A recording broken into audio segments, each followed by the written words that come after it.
चलिए आज पढ़ते हैं chapter 6 a tiger comes to town 2।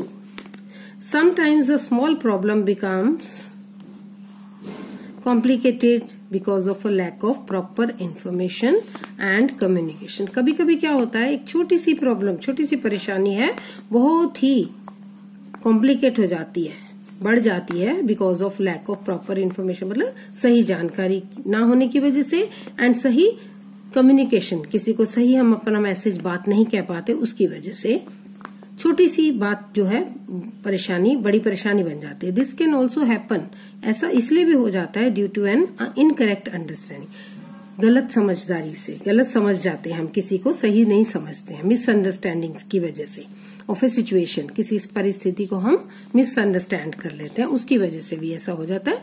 Why does this happen, ऐसा क्यों होता है? It could be because we analyze a situation according to our fixed ideas about। हम किसी परिस्थिति को ऐसे एनालाइज करते हैं, समझने लगते हैं, किसी भी स्थिति को हमारे पहले से जो हमारी सोच है उसके हिसाब से, पहले से फिक्स्ड जो हमारे आइडियाज होते हैं, विचार होते हैं, उसी के हिसाब से उसको हम समझते हैं, उसी के हिसाब से उसको हम एनालाइज कर लेते हैं कि ऐसा इसलिए होता है क्योंकि ऐसा। अब इस स्टोरी में टाइगर की स्टोरी है, तो फिक्स्ड हमारा है कि टाइगर जो है वो बहुत ही भयंकर होते हैं, बहुत ही ज्यादा डेंजरस होते हैं। In part 1 of a tiger comes to the town, people on the street run helter skelter to save themselves from the tiger. Part 1 में आपने पढ़ा कि लोग जो हैं इधर उधर भाग रहे हैं अपनी जान बचाने के लिए टाइगर से। Even though the tiger does not want to harm anyone, जब यहां तक कि जबकि टाइगर जो है किसी को हार्म नहीं पहुंचाना चाहता। The teachers in the school do not allow the circus master to go into the room to fetch the tiger. अब जो टीचर्स हैं स्कूल के, वो टाइगर के मास्टर को अंदर नहीं अलाउ नहीं करते, डू नॉट अलाउ, उसको जाने नहीं देते हैं, ट्रेनर को टाइगर के रूम में जहां पे उसने टाइगर बंद है उसको लाने के लिए। This is because they do not understand, वो समझते नहीं है, और know the true nature of and the habit of A tiger, वो टाइगर की सही जो प्रकृति है उसकी नेचर को और उसकी हैबिट को नहीं जानते हैं। पीपल बिलीव, वो लोग मानते हैं that tigers are ferocious animal, ferocious मतलब डेंजरस, टू बी फियर, तो उनसे डरना चाहिए। लाइकवाइज इन दिस लेसन, इस लेसन में भी likewise in the lesson snake bite, ऐसे ही आपने देखा स्नेक बाइट में भी Raja complain about being stung, जब राजा बोलता है कि उसको कुछ काट गया है, गेट्स कॉम्प्लिकेटेड, क्योंकि किसी ने भी उसको सही नहीं, उसकी ना तो पूरी बात सुनी, उसके ना ही ये उसकी बात पूरी सुनी, ना ही समझने की कोशिश की क्यों आखिर उसको हुआ क्या है। बस सुबह वो सांप से खेल रहा था, तो उन्होंने उसी फिक्स्ड आइडिया से अंदाजा लगा लिया कि अगर कुछ काट गया है तो वो सांप ही होगा, क्योंकि सुबह वो सांप से खेल रहा था। In part 2 of the story you will read about what the teacher did, teacher ने क्या किया next to solve the problem. अब इस टाइगर की प्रॉब्लम को सॉल्व करने के लिए टीचर ने क्या किया। After completing part 2 of this lesson you will be able to enjoy and the continuation of the story tiger comes to town. पहला पार्ट पढ़ा, अब कंटिन्यूएशन में आपको मालूम पड़ेगा कि आगे स्टोरी क्या चलती है। Challenge common myths and superstition, common myths and superstition related to animals के बारे में जो भी जितनी धारणाएं हैं, अंधविश्वास है, वो उनको समझ आएगा आपको। Write an appropriate reply to a letter of complaint, आपको इसके बाद एक कंप्लेंट का लेटर लिखना आ जाएगा। Convert sentences to reported speech, direct indirect जो स्पीच है उसके सेंटेंसेस लिखने आ जाएंगे। You'll be able to use prefixes, आप प्रीफिक्सेस भी पता चल जाएगा प्रीफिक्सेस क्या होते हैं और उनको कैसे यूज करना है। You'll be able to use contractions effectively, आपको पता चलेगा contractions क्या होती है, short form of the words effectively। Evaluate a situation from different perspectives, आप एक situation को सही से अलग अलग perspective से समझ सकेंगे। Identify words in the text by applying their given meaning to the context of the text, इस lesson में उनको words को आप समझ पाएंगे, different meaning. Enhance your vocabulary of antonyms, आपको antonyms means opposite, आपको words के opposite समझ आएंगे। Remember in part 1 of the story, अभी स्टोरी अभी आगे क्या चलती है, पहले थोड़ा सा पिछले लेसन के बारे में। Part 1 of the story, a tiger comes to town. The tiger reached a school, entered the headmaster's room and spread himself on the floor to sleep. तो पहले पार्ट में टाइगर जो है वो स्कूल में पहुंचता है, हेडमास्टर के रूम में चला जाता है और अपने आप को जमीन पे फैला देता है फ्लोर पे सोने के लिए। The teachers lock the room from outside. Teachers बाहर से रूम जो है वो ताला लगा देते हैं। And would not let the circus master to go inside. और उसके सर्कस के मास्टर को भी, इवन टाइगर का जो ट्रेनर है उसको भी अंदर नहीं जाने देते, to bring the tiger out despite his repeated request. बार बार उसके रिक्वेस्ट करने पर, रिपीटेड रिक्वेस्ट में बार बार उसके रिक्वेस्ट करने के बावजूद वो उसको अंदर नहीं जाने देते। Why do you think no one allowed him to go into the room. आप ऐसा क्यों लगता है, क्या सोचते हो आप कि वो क्यों नहीं जाने देने चाहते उसको। व्हाट हैपेंड नेक्स्ट, आगे क्या होता है। The story continues in this lesson. अब इस लेसन में आपको पता चलेगा कि आगे क्या होता है। मीनवाइल आई अवोक, ये स्टोरी जो है इसमें narrator tiger himself, he is saying meanwhile आई अवोक, अब मैं सो के जाग गया हूं। आफ्टर वेरी गुड स्ट्रेच, बहुत अच्छी नींद लेने के बाद। एंड हर्ड वॉइसेस आउटसाइड, मुझे बाहर से आवाजें भी आ रही है, मैंने आवाजें सुनी।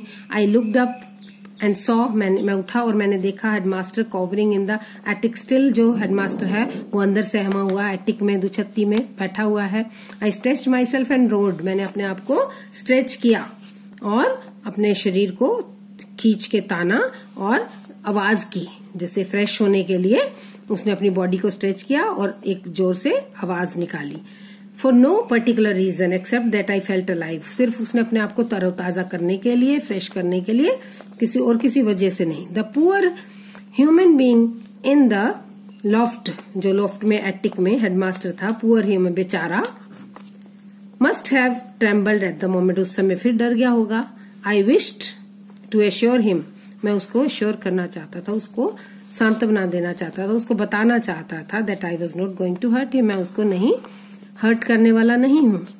आई रेज्ड माई सेल्फ, मैंने अपने आप को उठाया। Put up my 4 legs on the wall, अपनी आगे वाली 4 legs मतलब आगे वाली जो 2 टांगे थी उनको दीवार पे रखा। स्क्रैच्ड इट, और जोर से स्क्रैच किया। एंड ग्राउल्ड सॉफ्टली, और धीरे से फिर ग्राउल की आवाज की। Which made him more nervous, जिससे वो और नर्वस और घबरा गया। I knew my master was outside, मैं जानता था मेरा मास्टर जो है, मेरा ट्रेनर है, वो बाहर है। आई कुड हियर हिम से, मैं उसको बोलते हुए सुन रहा था। No one is going to school, कोई नहीं स्कूल जा रहा, आज कोई नहीं जाएगा। You will see the tiger come out, tiger आप देखोगे, टाइगर बाहर आएगा। And walk off with me, मेरे साथ बाहर जाएगा। One of you take a ladder, तुम्हारे में से एक जाओ और एक सीढ़ी लो। And help the headmaster come down from the attic, उसको ऊपर से लॉफ्ट से नीचे उतारो। Do you mean to say you are going in as you are without arms और protection, they asked him. School के लोगों ने उससे पूछा, तुम्हारा मतलब है, डू यू मीन टू से, तुम्हारा कहने का मतलब है कि तुम अंदर जा रहे हो, ऐसे ही जा रहे हो, मतलब विदाउट एनी, कोई हथियार नहीं, कोई प्रोटेक्शन नहीं, कोई बचाव नहीं लेके जा रहे, ऐसे ही जा रहे हो। Yes that's what I am going to do, हाँ मैं यही करने वाला हूँ। We have no time to waste, हमारे पास समय नहीं है वेस्ट करने के लिए। The chairman of the committee said, by the powers I have being the second honorary magistrate, chairman जो होता है टाइगर कमेटी का, बाय द टाइम वो भी वहीं आ जाता है। कहता मैं अपनी पावर्स से, मैं सेकंड ऑनररी मजिस्ट्रेट की पावर से तुम्हें बोलता हूँ। आई गिव यू नोटिस, मैं तुम्हें नोटिस देता हूँ। That you shall not open, तुम दरवाजा नहीं खोलोगे। नोर एंटर दैट रूम, तुम उस कमरे का दरवाजा भी नहीं खोलोगे और अंदर भी नहीं जाओगे। माई मास्टर आस्क्ड, मेरे मास्टर ने कहा, Y do you prevent me from going near the tiger, तुम मुझे क्यों रोक रहे हो। Y do you prevent me from going, मेरे को टाइगर के पास जाने से क्यों रोक रहे हो। They were at a loss to answer, उनके पास कोई जवाब नहीं था। At a loss to answer मतलब उनके पास कोई जवाब नहीं था। It's unlawful to commit suicide, they said, अब उन्होंने बोला कि ये इलीगल है, अनलॉफुल है, इलीगल है सुसाइड करना, क्योंकि अगर तुम बिना हथियार के, बिना उनको, क्योंकि जानते नहीं है कि ट्रेनर है, तो वो इसलिए सही बात को समझ नहीं रहे, बोल रहे हैं कि सुसाइड करना इलीगल है। मे बी, वो कहते हो सकता है, said my master, but which section of the law says that a man should not approach a tiger, कौन सा जो कानून की कौन सी धारा कहती है कि किसी आदमी को टाइगर के पास नहीं जाना चाहिए। Are not circus people doing it all the time, क्या सर्कस के लोग ये सब नहीं करते दिन भर। Yes replied the chairman weakly, chairman ने बड़े ही हल्के से कहा। बट दैट्स डिफरेंट, पर वो अलग बात है. I can time a tiger, it's after all my life that I am risking. मैं एक टाइगर को टेम कर सकता हूँ, ट्रेन कर सकता हूँ, हैंडल कर सकता हूँ. After all it's my life I am risking. मेरी जिंदगी है, मैं जिसको खतरे में डाल रहा हूँ. Who are you to stop me? The chairman was visibly confused and bewildered. जो चेयरमैन था वो बहुत ही कंफ्यूज, उसको जवाब नहीं सुन रहा, उसको समझ नहीं आ रहा था. बिविल्डर्ड, उसको समझ नहीं आ रहा था क्या कहे. In that case you will have to sign. अब वो कहता है चलो ठीक है, अब इस केस में आपको क्या करना पड़ेगा, you have to sign an affidavit. तुम्हें एक लीगल पेपर जो है साइन करना पड़ेगा, एब्सॉल्विंग अस, हमें उससे फ्री करते हुए, from all responsibility for your life और डेथ. तुम्हारी जो जिंदगी और मौत के लिए कि तुम जिम्मेदार हो, हमें उससे तुम फारिग करोगे, फ्री करोगे. All right, give me a piece of paper and tell me what to write. ठीक है, मुझे एक पेपर दो और बताओ क्या लिखना है. The magistrate took out a sheet of paper from his briefcase and gave it to my master. तो ये टाइगर बता रहा है कि मैजिस्ट्रेट ने एक पेपर निकाला और मेरे अपने ब्रीफकेस में से मेरे मालिक को दिया. My master wrote the chairman's dictation. जो चेयरमैन ने डिक्टेट किया, जो बोला वो उसने लिख दिया. Absolving everyone there from all responsibility. सब उससे फ्री करते हुए, फारिग करते हुए कि I am responsible for my life. He signed the document. उसने डॉक्यूमेंट को, उस पत्र दस्तावेज को साइन किया, वापस कर दिया, return it to the comment. और ये बोलते हुए I have signed it just to respect you, कि मैंने सिर्फ ये साइन करके आपको पेपर दे दिया, आपको सिर्फ आपके रिस्पेक्ट के लिए. Although I am convinced. और जबकि मैं ये बात मानता हूं, इट्स अनकॉल्ड फॉर द और इररेलेवेंट है, ये कोई गैर जरूरी है और अनइम्पोर्टेंट है, कोई इसकी जरूरत नहीं थी. You are exercising unnecessarily authority. आप फालतू में अपनी जो है कि अपनी पावर दिखा रहे हो. अथॉरिटी मतलब पावर दिखा रहे हो. The chairman looked at the document and said. Chairman ने उस डॉक्यूमेंट को, उस दस्तावेज को, उस पेपर को देखा और कहा स्टॉप, वेट, रुको. Tell me what is it that you have written here. तुम मुझे बताओ ये सब क्या लिखा तुमने. Only what you have dictated. वो कहता वही सब जो तुमने मुझे डिक्टेट करवाया, लिखवाया. In a language we don't know, I can't accept it. उस भाषा में लिखोगे जो हम समझते नहीं है, मैं इसे नहीं स्वीकार कर सकता. It's in Sanskrit. फिर मेरा जो ट्रेनर है वो बोलता है it's in Sanskrit, in which our scriptures are written, the language of gods. देवताओं की भाषा जिसमें हमारे सारे ग्रंथ लिखे हुए हैं, स्क्रिप्चर्स लिखे हुए हैं, संस्कृत है. आई राइट ओनली संस्कृत. मैं सिर्फ संस्कृत लिखता हूँ. Although I know 10 other languages including Japanese.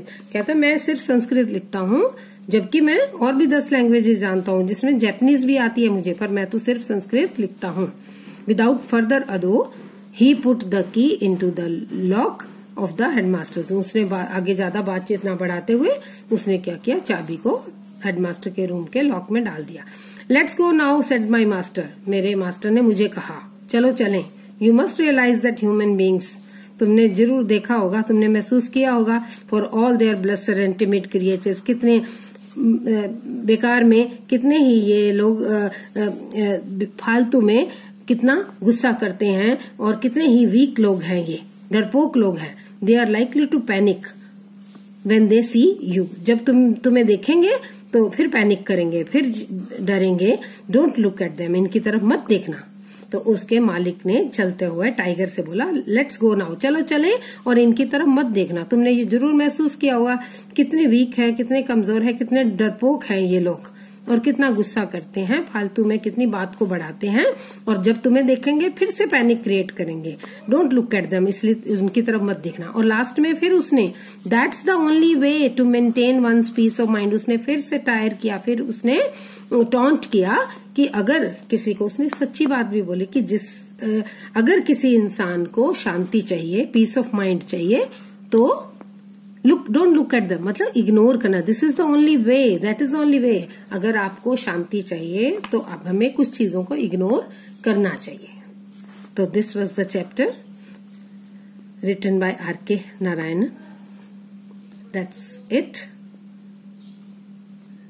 Next video में हम करेंगे चैप्टर 7.